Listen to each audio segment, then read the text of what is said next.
Welcome to the Competitive 40k podcast brought to you by Vanguard Tactics. This is a Warhammer 40k podcast where we analyse the meta and help develop strategies to help you become a competitive 40k player. I'm your host, Stephen Box, and it is our mission to raise the standard of the game both on and off the tabletop. This podcast is brought to you by the Vanguard Tactics Academy, the only online coaching course for Warhammer 40k. And the Vanguard Tactics Academy takes you through everything you need to know about 40k, from how to write the optimal army list for your faction, to advanced tactics on the tabletop and advanced game theory.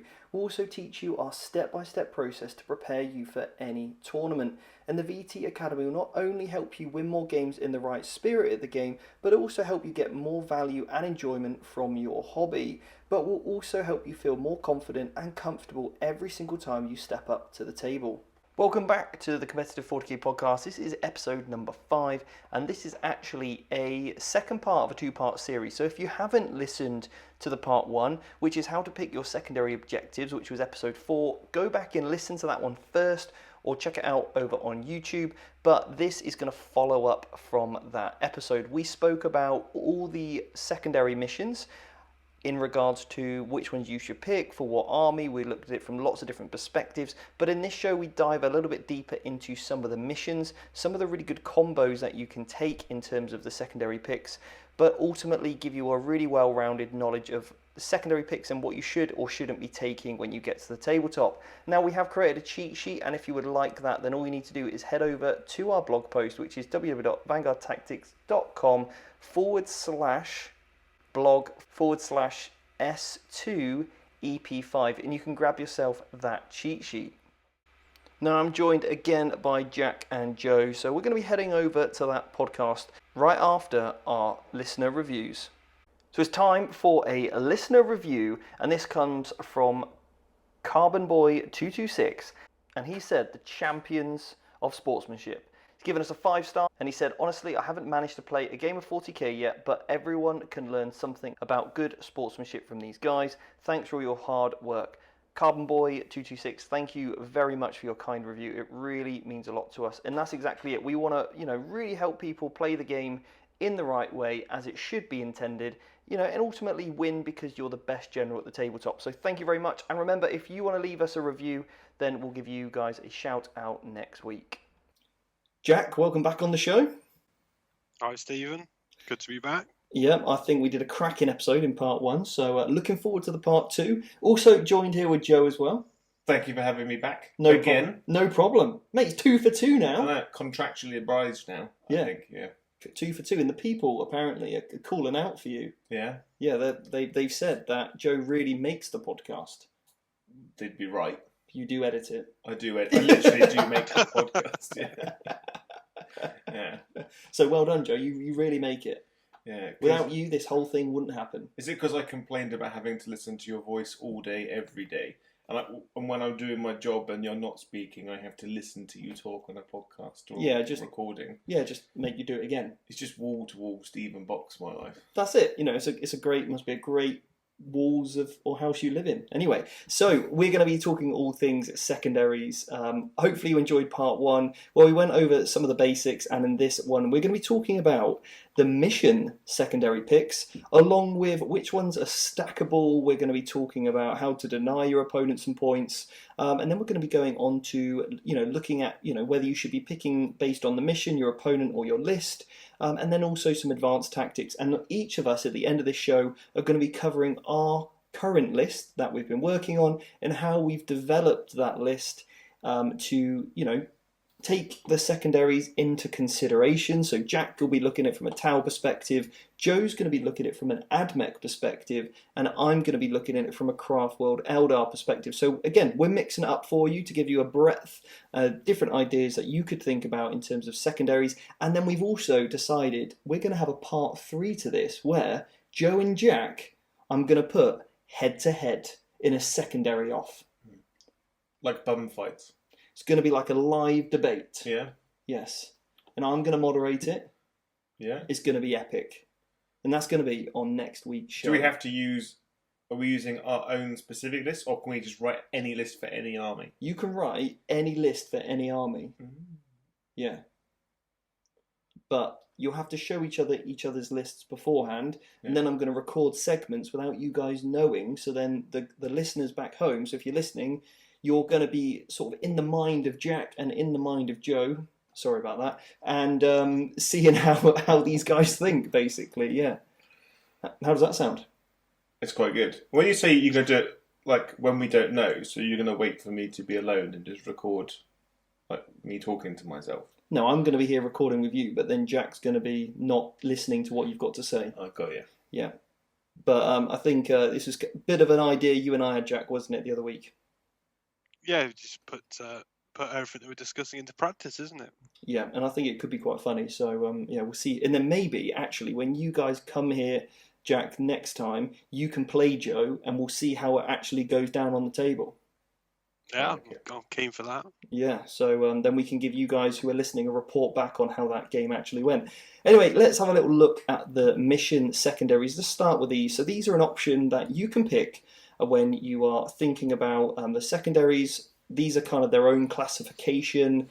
So obviously you have to pick your 3, and this is an option for you. So the first one is Retrieval Mission. Now, Retrieval Mission, and again, we've got a cheat sheet for you with all of this. So it's a real, like, kind of on a one-page glance. If you want to get the cheat sheet for all the secondary stuff, all you need to do is head over to www.vanguardtactics.com/blog/S2EP5, and you can see the cheat sheet for all this secondary stuff. So the first mission is Retrieval. There are 6 objectives.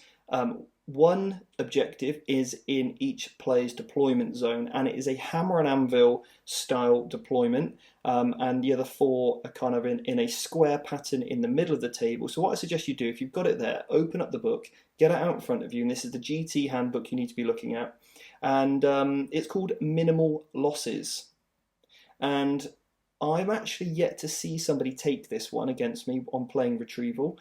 And this is one in which you get 15 points if you've still got 75% or more of your army remaining at the end of the battle. So you count up how many units you have, and if you've got 75% or more, you get 15 points, and you get 10 points if you've got 50% of your army left, and then if you've only got 25% of your army left, you get 5 points. So Jack, what are your thoughts on this one as a secondary pick? So I've used this in practice before. Okay. With Death Guard, and it worked really well. So I managed to score the full 15 points on it. So, Death Guard as an army is a highly durable force in itself, and it's very difficult. There's a few easy kills in there, but it's very difficult to get to take significant losses throughout the game. So I think, at first glance, I thought it was potentially a bit of a weak secondary, but I think if you've got the right army, it could be a very good choice in comparison to some of the other choices from the standard list.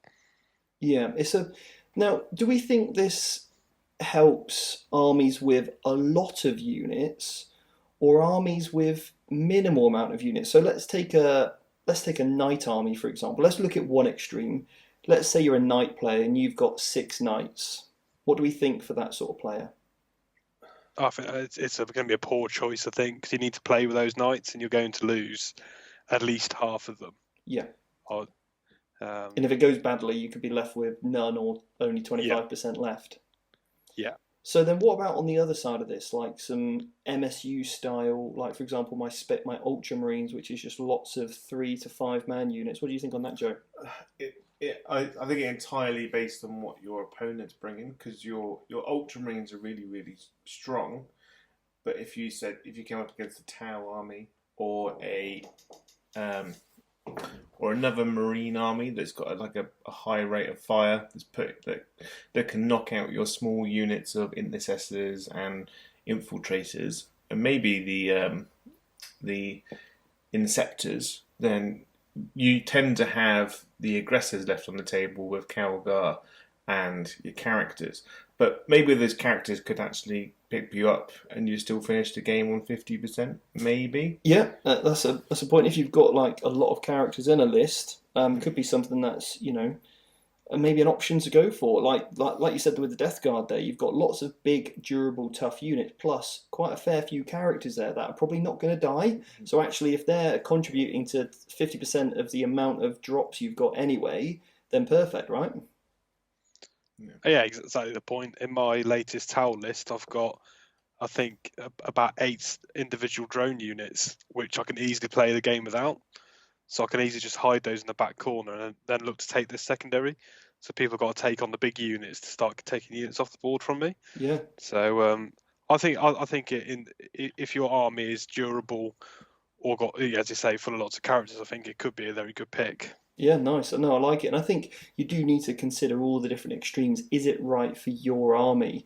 And there's no one size fits all approach here, as we've just literally spoke about. So let's have a little look at Mission 2, Scorched Earth. So there's 6 objectives. This is a Dawn of War deployment, but you'll find 2 objectives in your deployment zone, and the one here is called Raise.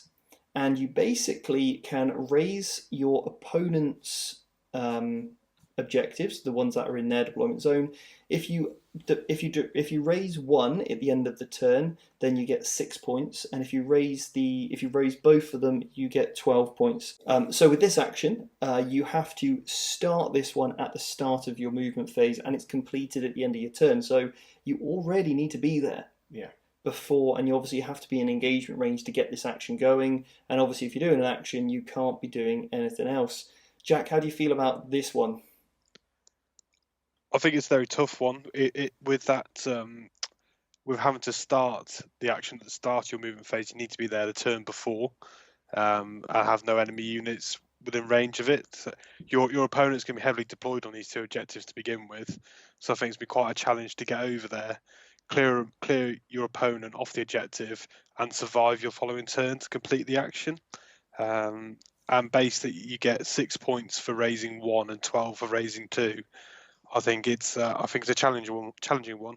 Oh yeah, I must admit I'd have liked to see 8 for 1, 15 for 2. Yeah, definitely. Because they are tough, super, super tough. So I feel like a little bit more reward for those, because your opponent can easily deny you just by, pushing out or literally clearing you off those objectives.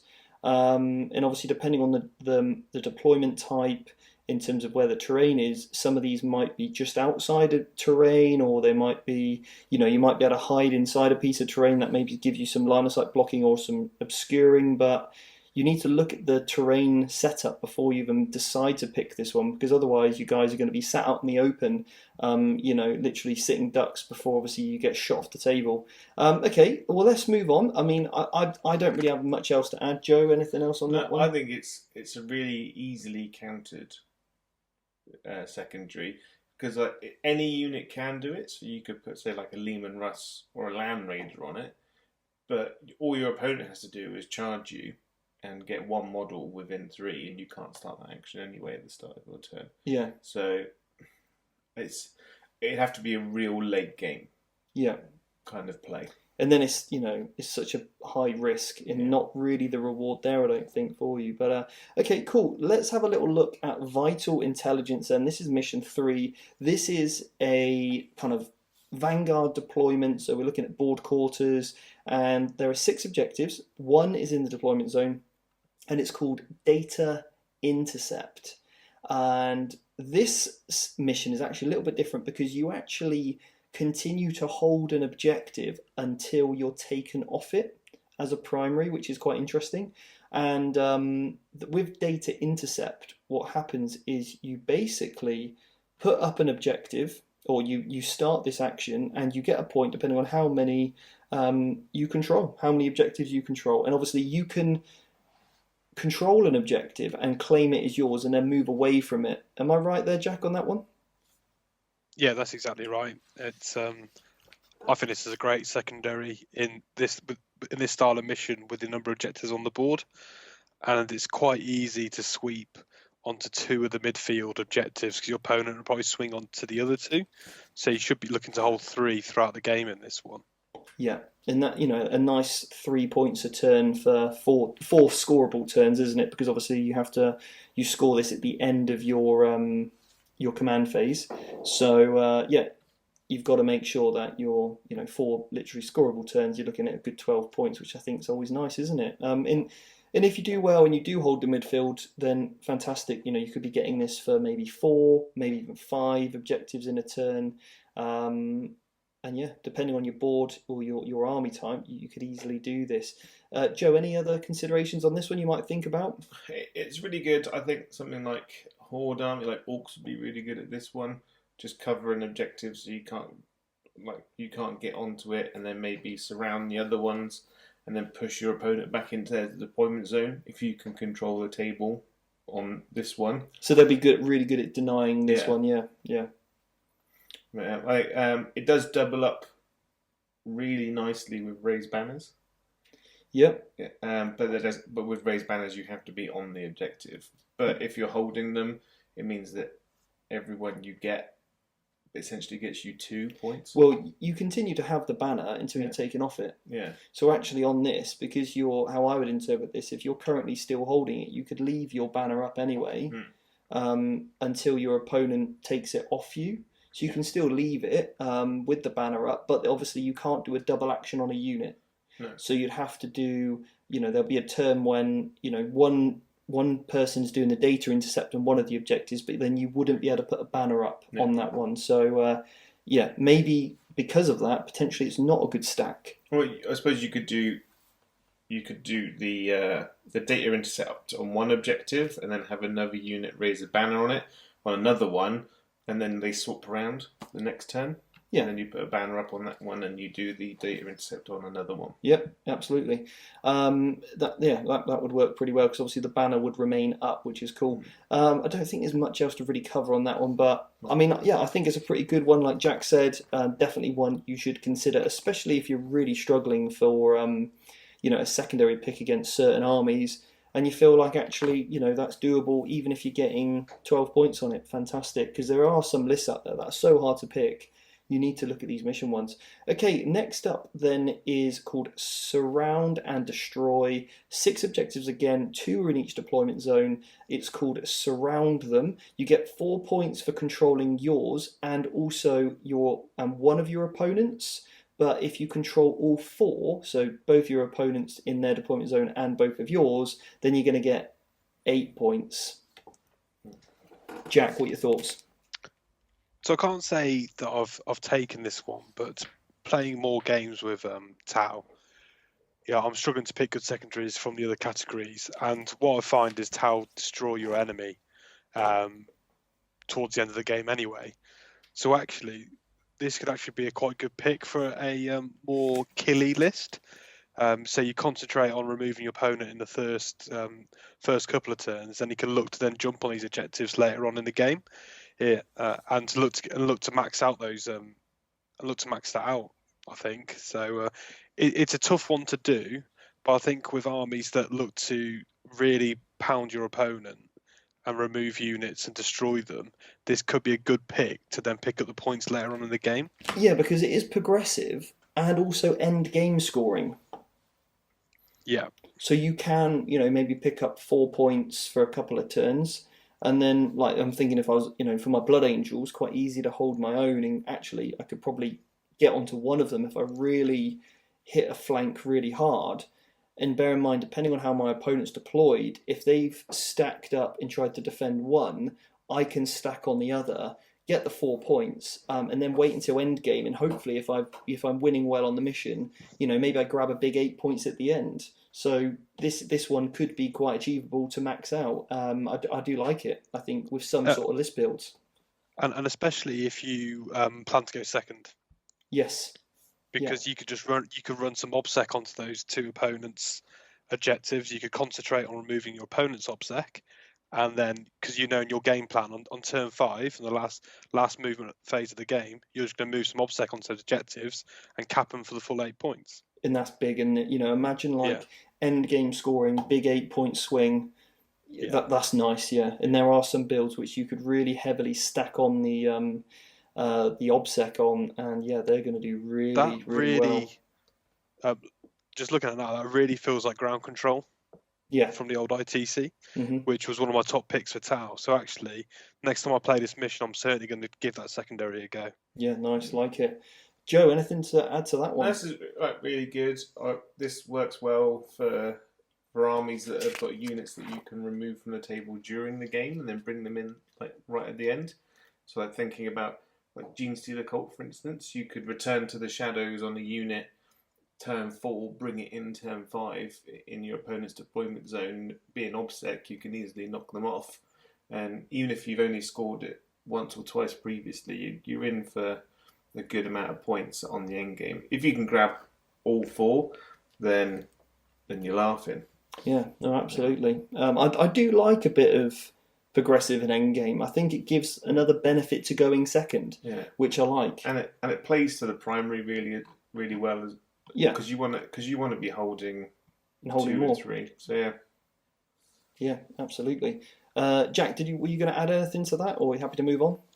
No, I'm happy to move on. So the next one is called Battle Lines. This one is 4 objectives, and you get one objective in each of your deployment zones, and then the other 2 are in no man's land, which is basically not in either player's deployment zone. It's a hammer and anvil, so there's a good 36 inches between your objective and your opponent's on this one, and a good 28 inches between the 2 in the middle, so they are quite spread out, these 4. Now, the secondary is called Vital Ground. It's a progressive one in which you score 3 points. So it's scored at the end of your command phase, and this bit's really important, guys. It's scored at the end of your command phase, starting from the second turn. If you control your opponent's objective marker, you're going to get 3. And if you control the 2 in no man's land, you're going to score 2 points. So basically what you can do there is and that's for each of those, so you can score 7 victory points per command phase, and it's capped at 7. So Jack, what do you feel about this one? I've tried this one a couple of times and not had the great success with it, because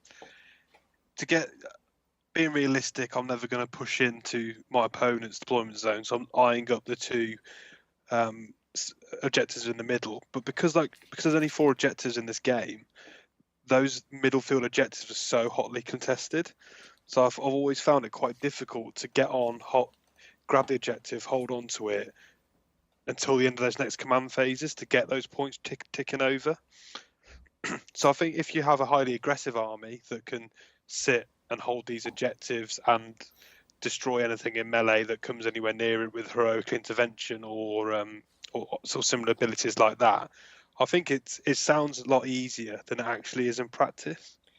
Yeah, I would agree on, because you've got to remember that people are playing the primary at this point as well, so they're not just gonna sit on their own one and let you take the other 2 in the middle. They're gonna be pushing on one of the flanks, so they're gonna literally be trying to deny you on the primary to get the hold and the hold more anyway, or certainly hold 1 or hold 2. So if they're camped on 1 in the middle and you're camped on 1, then you're only going to be getting 2 points a turn. And it's not going to take, depending on whoever's going second, could maybe, put some OBSEC units on there, and then, screen you out from doing certain things. So, yeah, what do you think, Joe? I think this could work for maybe like Custodians, who've got a lot of OBSEC options. And if you're going up against an army that's only got one or 2 OBSEC units of their own, you could literally just pitch up on each objective, and your opponent's not really going to be able to shift you off. Even if you sit on the middle 2 getting 4 points a turn and not pushing into your opponents, you're still going to end the game on 12 points quite comfortably. Yeah, true. Yeah. But the only problem with that then is if you've gone for a Custodian army, have you left your backfield open? Yeah, that is the problem. I suppose if they're packing the double gun Telemon, I suppose he can just sit on top of that objective. Yeah. But it's not an easy choice to go for this one, because it is very dependent on your opponent's ability to take objectives off you. And that's something that you really need to be finding out. And your knowledge of your opponent's list needs to be very, very good in order to make sure, potentially you've got more obsec or more maneuverability or more durability than your opponent to hold more, because essentially it's like doubling up on the primary. So if you're going to lose the primary, and there are some games in which your opponent will score on the primary better than you. There's no point picking a secondary that reinforces the fact that you're losing on the primary. Yeah. So let's move on to the Scouring. So the Scouring, this one is 5 objectives this time, and it is a short, stumpy version of Hammer and Anvil, which came as a real surprise when I saw this mission, actually. And you've basically got a 28 width on your deployment zone, so there is a section either side which you cannot deploy in. Now, for this one, there's one in the middle, and there's obviously the 4 other objectives that are around the side. It's called Strategic Scan. It's very similar to the ITC Postman, where you can basically do this scan on one of the objectives, and once you've done it on that one, you can then move on to another, and then depending on how many scans you do across the board, so if you scan once, which is the actions, you get 1 action up on one of the objectives, you get 3 points. You'd then have to move to a different objective, and if you manage to get 2, it'd be 6 points. If you did 3, it'd be 10 points. And if you do 4 or more, you're getting the maximum 15. Jack, what are your thoughts on the Scouring? I really like this secondary. It's as you say, a bit like Postman, and again, it's a bit like Ground Control from the ITC, because they can also be scored at the end of the game. So again, if I went second with my towel list, I will almost certainly get the 15 points on those secondaries, because I'll have most of my fast moving units are still available at the end of the game to just quickly on my last turn jump onto these objectives and perform the action and complete them at the end of my turn at the end of the game. So I think it's a very good secondary to pick if you're planning to go second. Yeah, no, I agree. I like it because it is that end game. So you are essentially the second player does get that free turn to kind of move wherever they need to, do whatever they have to, in order to do these scans. Joe, what about you? I really like this one. I've taken it in a couple of games with my Drukhari, especially with like my big Talos blob, because I can literally just move my force onto one objective, hold it, score it, move on to the next one, and you just kind of just slowly just drift around the board. Holding the objectives, and once you push your opponent off of like 3 of them, you're easily getting the hold more every turn as well. Well, yeah, the only issue with this one is that this is a primary mission in which it's hold 2 and hold 3. Yeah. So which means if you are going for this one, you can't leave the other ones available, because obviously, you know, you can't really leave the other objectives undefended while you try and move from 1 to 1, because ultimately your opponent is going to get the primary and you'll lose on the primary and you won't be able to come back in the secondary. So that is one thing to consider. So you're going to have enough units in order to achieve this. Now, is this any unit? It is. So, you know, this is actually, I really like the wording on this, because things like vehicles or, you know, a knight, like let's say you're using a Helverin or a Warglaive that can't do other actions like raise banners or obviously cast psychic powers. So actually, it's not a bad little option for some of the units like that. If you're taking an Imperial Knights list, if you've got like 3 assassins, yeah, they'd be quite good for that. Like the Caluxus assassin, who can't be shot very easily, can sit on them quite nicely. In my Drukhari, I use my Venoms to do it. And then you just leave a unit of Incubi nearby. Admech, you've got like the horses could do this. Well, ideally you want that, because you could pre-game move onto one if you haven't got any real viable targets. Start the action, and then you already got points on the board. Yeah, because they obviously are all in the midfield as well, so it does take a bit of time to get there. Yeah, nice, like it. Anything else to add to that, Jack? Or are you kind of happy? The Tau Cold Star Commander is an absolute winner in that style of game. Yeah. Yeah, you just need that fast mobile character, something like that, to nip around, get the job done. Yeah, old school Postman it, basically. Love it. Yeah. So next one is called Overrun. There are 6 objectives, 1 in each deployment zone. But the one thing to add here is that there are 2 objectives that are literally I think 2 inches away from your deployment zone. So actually you're looking at pretty much 3 objectives in each deployment zone. Yes, you might have to move out to a little bit, but they are very, very close. This is a Dawn of War style deployment, and with this one, it's all about holding so you divide the table up into half, and you score a number of victory points at the end of your command phase if you control one or more of the objective markers that are within your opponent's territory. So that's basically your opponent's half of the table. And if you control one, you get 2 points. If you control two, you get 3 points. And if you control all three, you're going to get 5 points. Jack, what are your thoughts on this one? Again, this is looking like a very difficult one to score a substantial amount of points on. Your opponent's going to have obviously have these positions heavily fortified. They're going to be their primary source of primary scoring in the game. So I can't feel of many good examples that of armies that can push back an opponent far enough into ultimately their back 6 inches of the board to hold these 3 objectives. It does feel like one of those secondaries that it's a win more. If you've done this, you've already won the game because you've already taken the entire board. Yeah, no, I'd agree with that. Joe, anything from your points? I think it's only really worth taking against maybe an opponent that is going to push into your lines. So if they haven't taken it, like someone, like we said, custodians that want to push forward into you, get into combat, and you have an ability to get behind them, maybe it's worth taking then. But then you are giving up the 3 objectives in your own deployment zone. So it is a real tough call.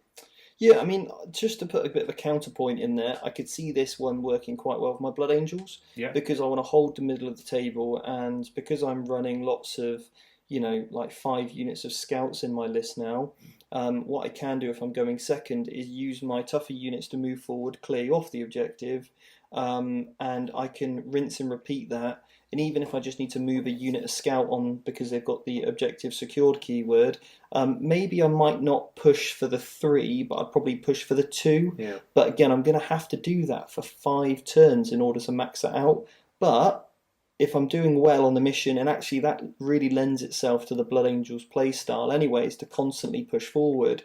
Going first, I think that could be quite good where... because it is scored at the end of your command phase. I could be sat on those front 2 objectives, turn 1. Yeah.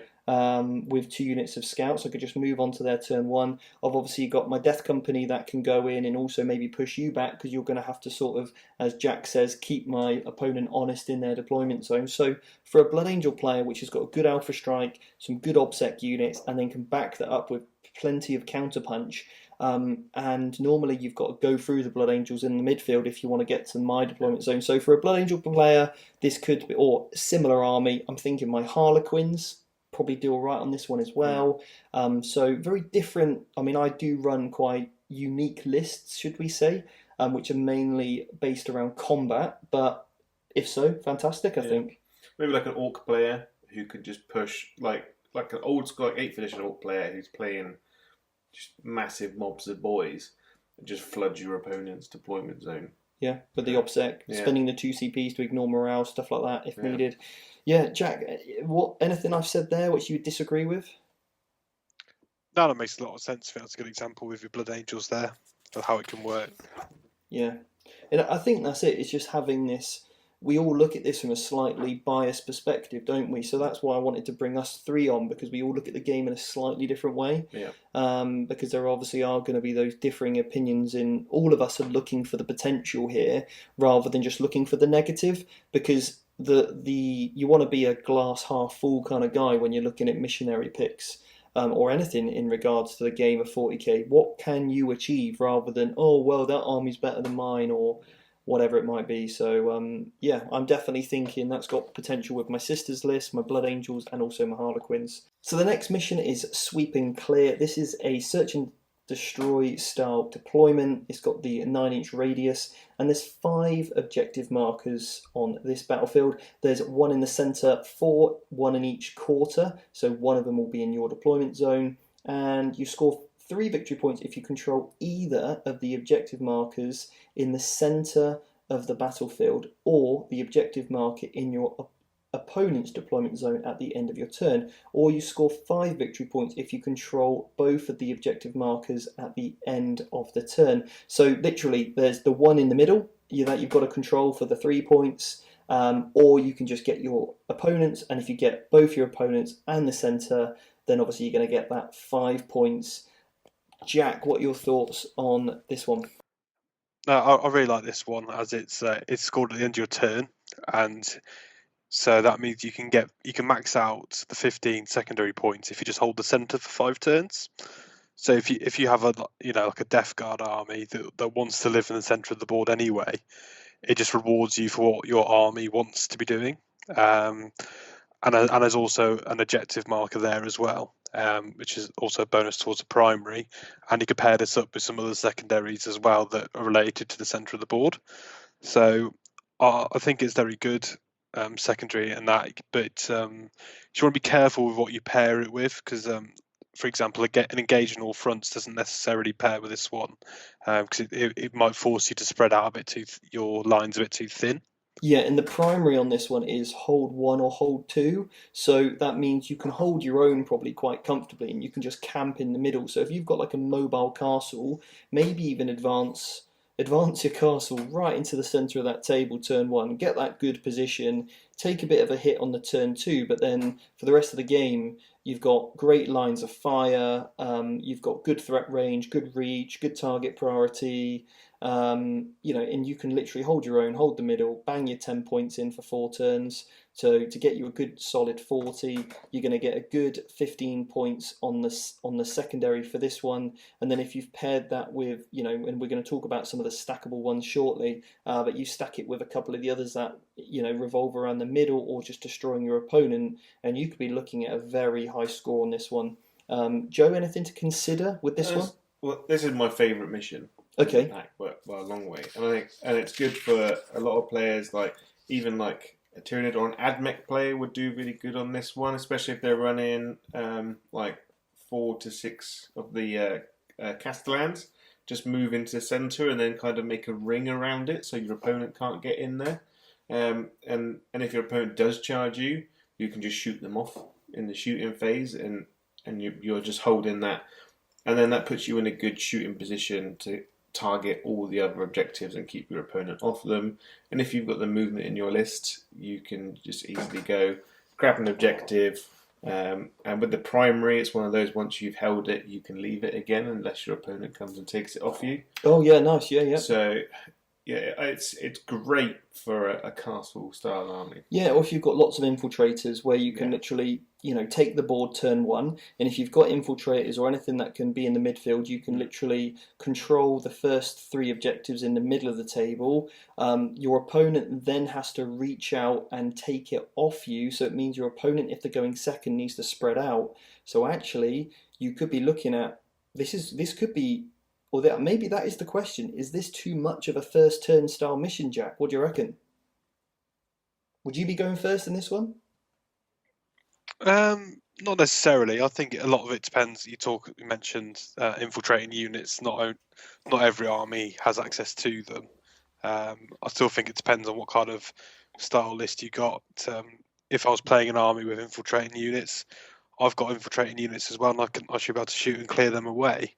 So I don't think it is an automatic go first and a win kind of mission. I think there's plenty of opportunities to score in this one, because if someone did take the direct assault secondary sat in the middle, you picked a load of engage in all fronts and you wanted to concentrate on the objectives in the corner, you both could score highly without having to interact with each other, if you kind of understand. Yeah. Because you don't have to compete for the same ground.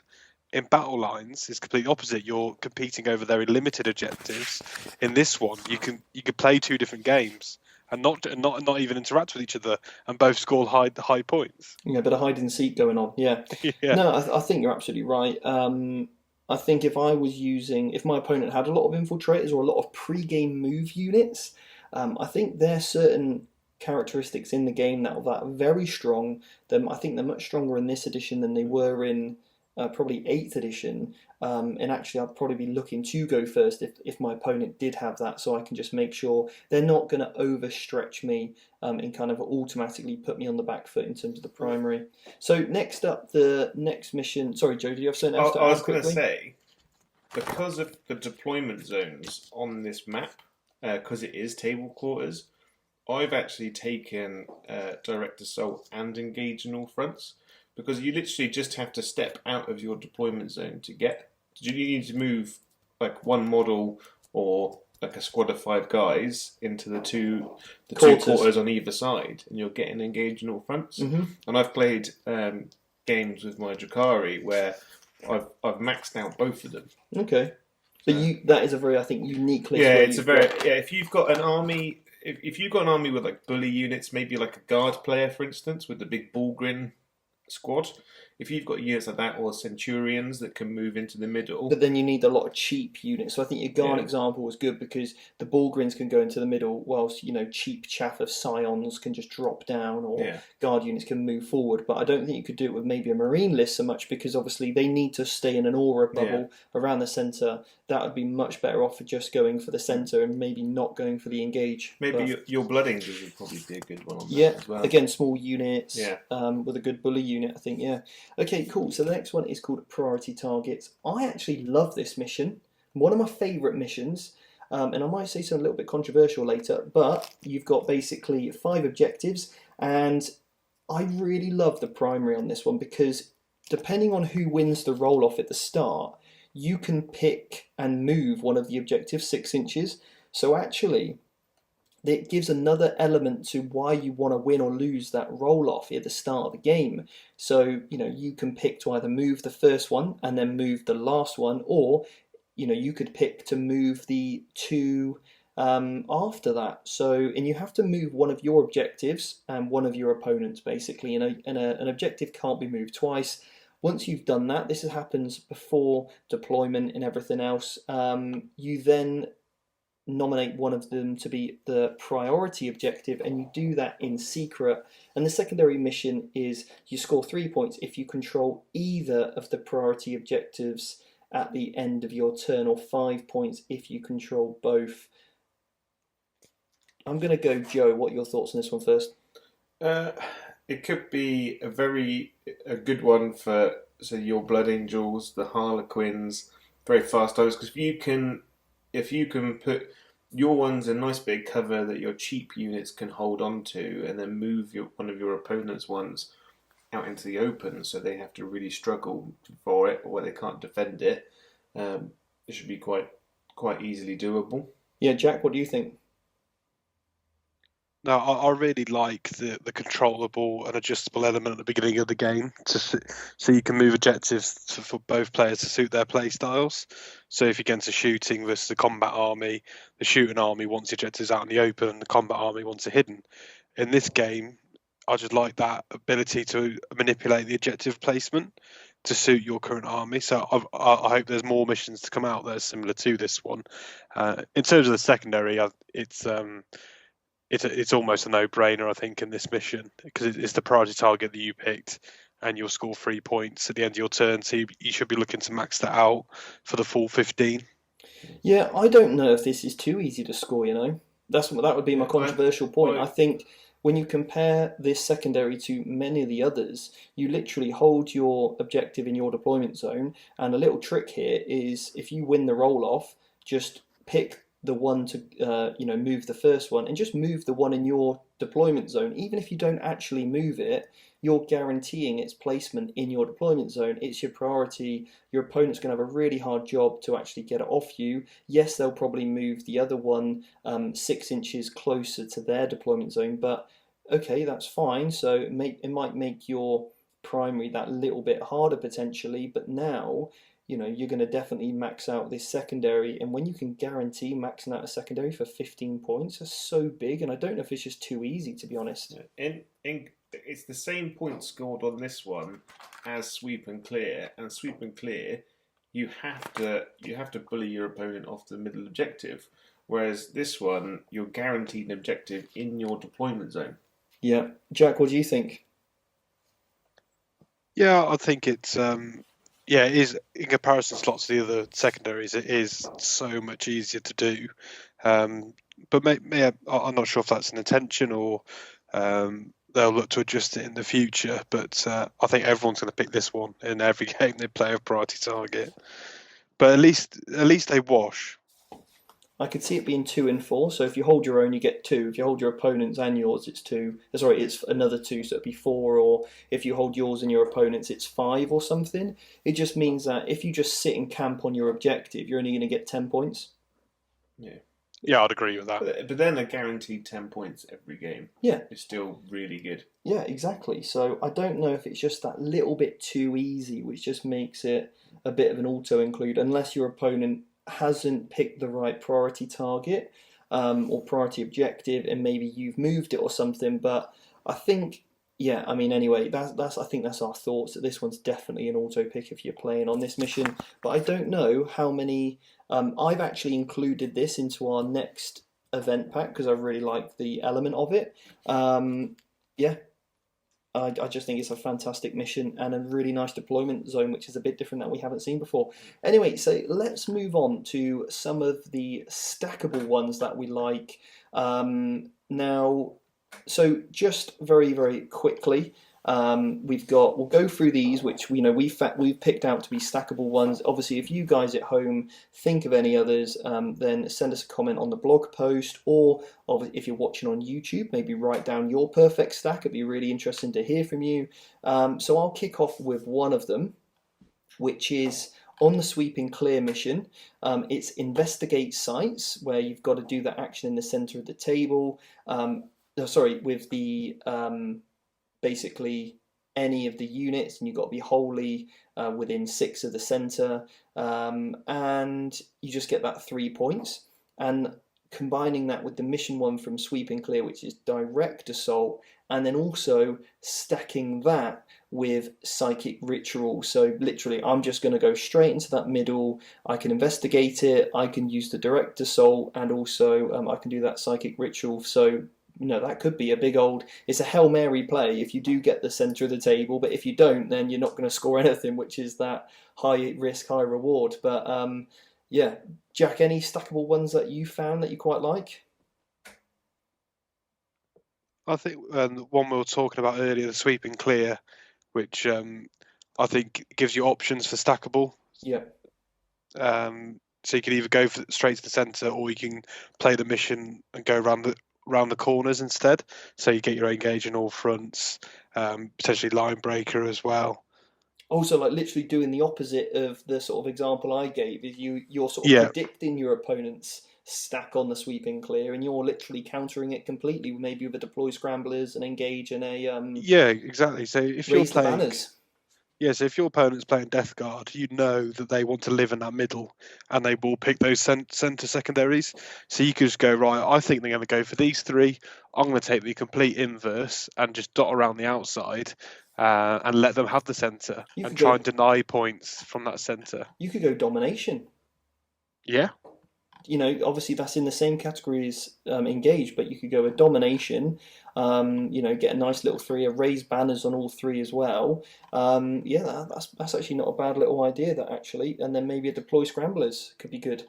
Yeah, nice. What about you, Joe? Any sort of stackable ones? If your army's built for it, a Bore the Witch and Assassinate's really good. If you're up against like Eldar, Thousand Suns, Grey Knights, and you've got the ability to ignore the Lookout Sir rule, then you can stack those points. Especially if they've got an Eldar player's got 3, got a Farseer and 2 Warlocks, and then they've got another detachment with maybe an Autarch, stuff like that. Then you can get 12 to 15 points on both of them. Or if they've got a double battalion, then you can potentially get the full 15 if you luck out and your opponent doesn't hide them. You've got to really build for that. Maybe like an AdMech player with like 6 units of Rangers, all with sniper rifles, and maybe 3 Vindicators chucked in the list. That could, again, you really build for it, and you could do well. A Raven Guard player with 3 Vindicator Assassins. Yeah, with 9 Eliminators. Yeah, again, put it in your list, build for it, and could work wonders. And I think the only other one that I, kind of saw which could be quite good is if we stacked the kind of teleport Homer, the line breaker, and pierce the veil. I mean, pierce the veil is the super hard one from the psychic one, but there's a couple of others where you've got to really try and hold your opponent's one from the mission that we've just spoke about. So yeah, literally just stacking everything. The teleport Homer and the line breaker, just to literally do everything in your opponent's deployment zone and just really heavily skew it. The only problem with that is that you're really giving your opponent the ability to zone you out and everything. So with all these stackables, it's like I said earlier, your opponent could literally just completely, utterly deny you. Controversially, a Grey Knight player might be able to do that, but maybe 3 out of 5 times, maybe, with their ability to like shunt across the table and gate as well, and gate into your opponent's lines, just absolutely threat saturate your opponent's deployment zone. Yeah, the only problem with that, they might start hemorrhaging units too quickly, and then they'll lose too many units too fast, and then they'll lose in the late game. Anything we've said there, Jack, that you're kind of thinking of? Would you go for some stackable ones, or it's such a heavy skew, or would you look to take a little bit more balance? What would you be your advice to people? I think what the important thing when you pick your secondaries is at the time that you reveal them, you reveal ultimately your battle plan to your opponent, is what you just kind of alluded to there. So if you skewed all the ones in your opponent's deployment zone, your opponent knows exactly where you want to be, so they can then counter you to start to deny points. So, in that example, I may look at making 2 like line breaker and deploy scramblers, but then take a more safer option as say recon, to probably score a few less points, but know that I can. It's a different thing that my opponent has to think about as well. Yeah, so one that's more in your control, which they can't just alter their game plan. So next question for you guys then is, when you are thinking about picking your secondaries, what's the first thing that you're looking at? Is it your list? Is it the mission? Or is it your opponent's list? In what order do you do it? Joe, I'm going to start with you first. So out of those 3 different ways that could influence your decision, are you looking at your list first, the mission, or your opponent's list? What do you look at first? Personally, I look at my list, because I like to pick secondaries that my opponent can't influence. So I go for the secondaries that I know I can definitely do. And then, because I play like Genestealer Cult, Drukhari, Admech, you can tend to pick 2 secondaries off of that. So something like Scramblers and Engage in all fronts. And then the third pick's always the hardest. So then I'll look at my opponent's list. If they've got lots of characters, got psychers, do they have lots of obsec kind of things? Because then I can look at the table and the map and be like, I could go for raised banners, something like that. So start from my list, go to my opponents, and then look at the table. Okay. Jack, what about you? How do you look at yours? So I look at my list first. So as part of my list building preparation for a tournament, what secondaries can I make available to myself? So do I have enough infantry to do deploy scramblers, as a good example, or to undertake actions? And then kind of identify some key ones that I'll be looking to do. So I've certainly added lists to make engage in all fronts feasible all game. So that'll be my first port of call.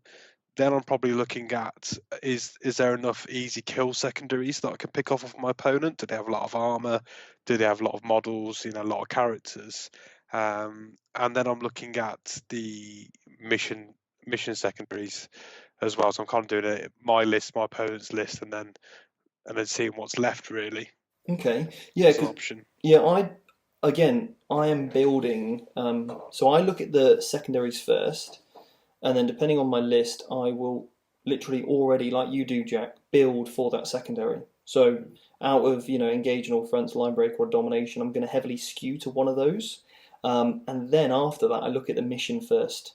Because I like to play a really slow game of 40k. And what I mean by that, that's not just going out for, making a brew or, using the bathroom multiple times or trying to, run my opponent's clock down. What I mean by a slow game is I want to keep as many units of mine on the table as possible for as long as I possibly can and slow down my opponent's ability to kill me.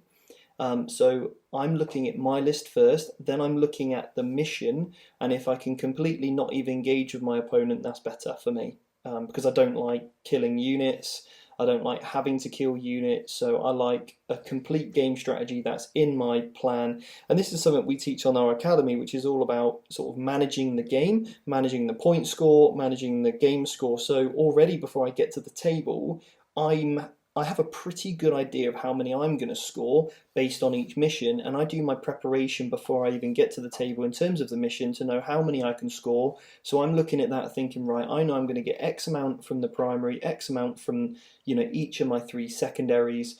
If your list is like absolutely going to hemorrhage it, and I feel like it's a no-brainer to go for it, and I can eke out a few more. But sometimes I like just to go for the safety net of the mission one, and know exactly what I'm going to get. And then when I'm denying you points, it gives me the upper hand, so to speak, because every time I can, deny you a primary point or a secondary point, I'm going to take it, and then I'm going to focus on whittling down your points rather than trying to overachieve on mine. So it's a slightly different mindset, but again, that's just kind of how I like to look at things, really. But yeah, any points I've said there which you two would disagree with, or? I've always found that you're also a very strong contender for you look at your opponent's list and see what you can deny. What point you think? What is my opponent going to take against me, and then what can I do to stop him from scoring those? Yeah, and we'll go on to how I've sort of done that with my Eldar list as well, coming up, in the next part of this show. So we're going to take a very short break, and we'll be back with the next part, where we're going to look at the list building stage. That's coming up next. So welcome back to the second part of this show. We're going to be talking now about each of our current lists that we're working on and how we've looked at the secondary missions to influence our decisions to essentially make a competitive list that we can be confident at with the table. So Jack, we're going to start with you. What's the faction, and then how have you thought about the mission in terms of how you're building for it? So my faction is Tau Farsight Enclaves. I've got 2 detachments, so I have 2 Cold Star commanders, 2 Enforcer commanders. Each commander comes with a drone unit.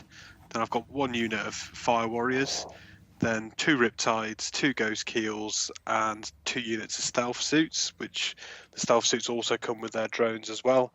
And then I've got 2 Piranhas, which also come with two drones each.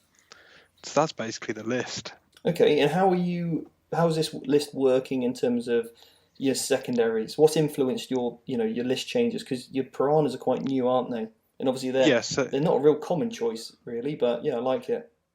No, so the reason I put the Piranhas are new to my 9th edition list because they are a small skimmer that moves 16 inches, is relatively cheap in points, and it also comes with 2 drones which are count as passengers, which can disembark any time as well. So for 60 odd points, I've got 2 very fast units that can nip into different parts of the board to get me an engage on all fronts. That's the main reason that they've made the list. I've also got some deep striking commanders that come with drones as well. So if I wanted to get line breaker on the board, I could then use those for that option because each commander got a small footprint, haven't they? Yeah, small footprint, and each commander is 2 units because their drones come with them. Oh, nice, yeah. And then the reason I put the stealth teams in there is to deploy scramblers on the table. Yeah. Because stealth teams can infiltrate, so I could set these guys up. So if I went first, for example, I could jump straight into your deployment zone and then do the scramble in my opponent's deployment zone on turn 1. I'm readily available to do it in the midfield because I'm already there, and I got a unit of Fire Warriors in the back that could also do it at my home objective. And lots of these units are also quite cheap in power level, so I can look to spend a CP to put a few of these in strategic reserve if I feel like they won't last long enough to score my secondaries throughout the game.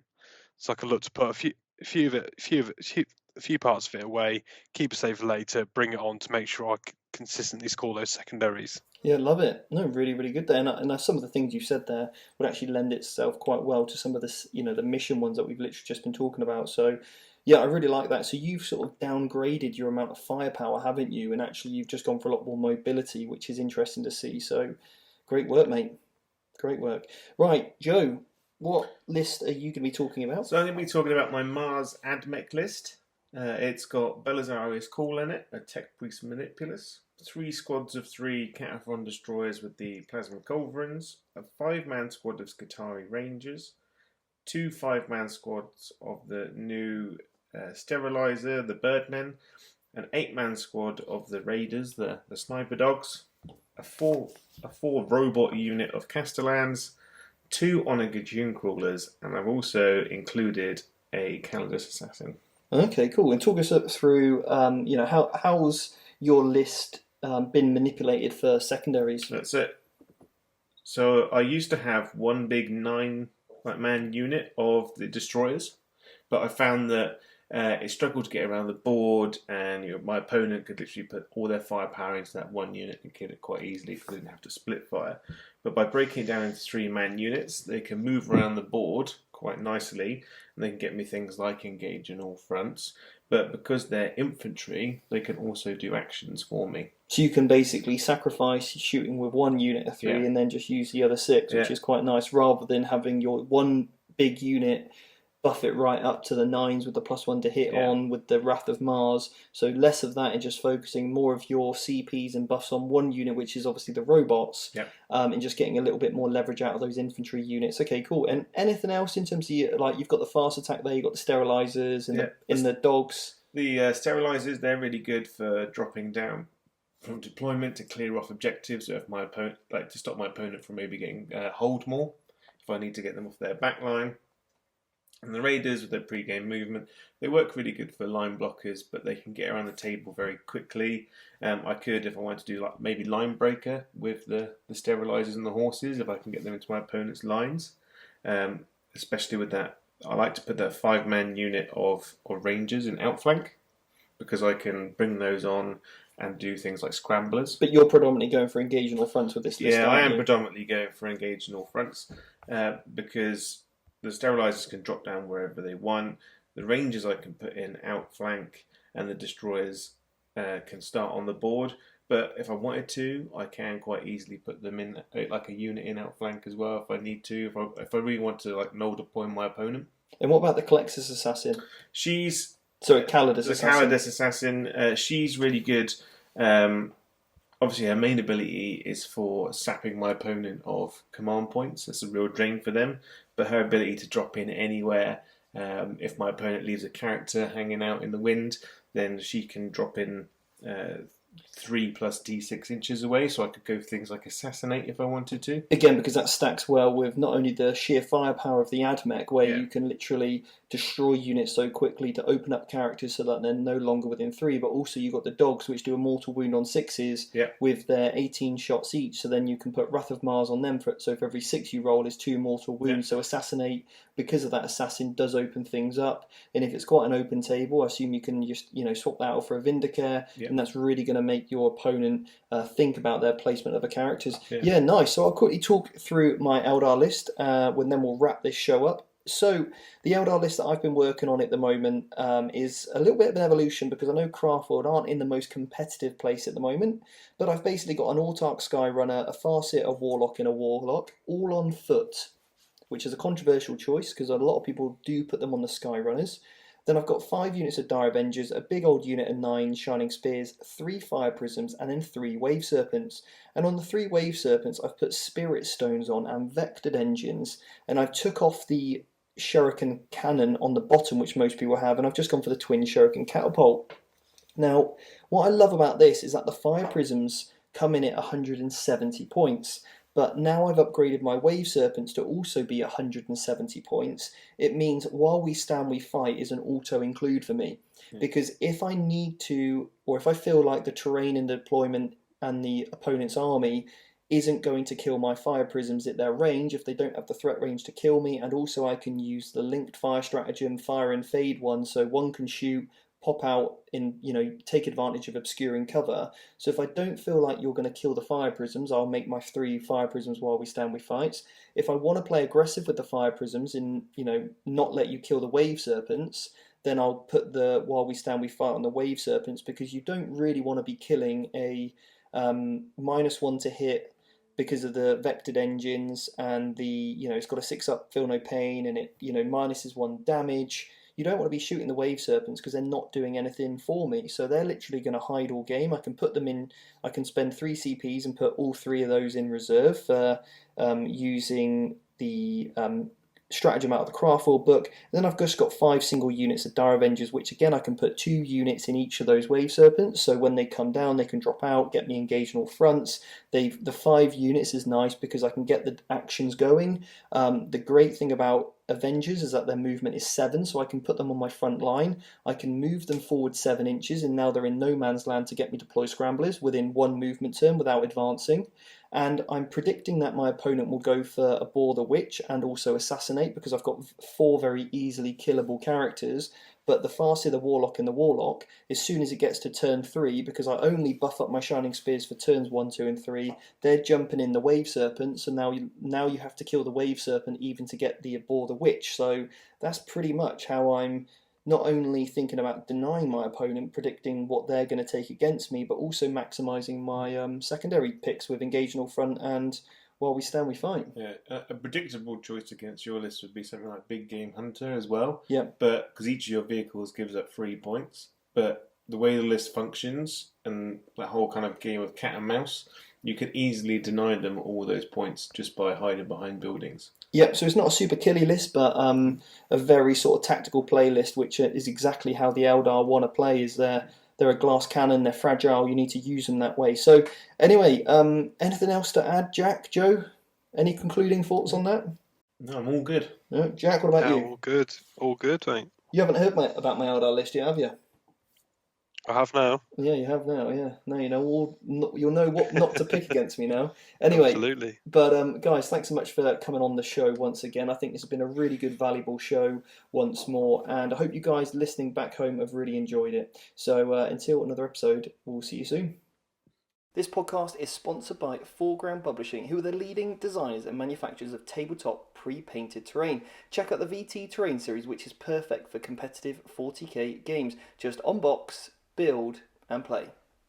Now remember, if you do enjoy the Competitive 40k podcast, please leave us a review over on iTunes and give us that 5-star review, and maybe we'll give you a shout out next week. So again, thank you so much for listening, subscribing, and make sure you have subscribed to the channel so you get notified every single time we release an episode, and I'll see you next week. Take care.